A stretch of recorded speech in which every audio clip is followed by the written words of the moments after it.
that glass is half full. No, that glass is half empty. It doesn't matter whether you're half full or half empty, cause I am the jabroni beating pie. I would still rather the glass over Logan Paul. Paul, can we fire Logan Paul?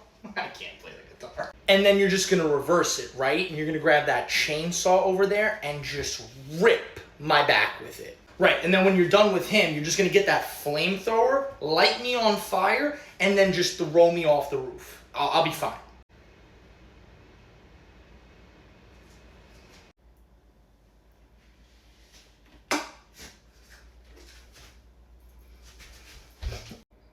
So this is our newest free agent.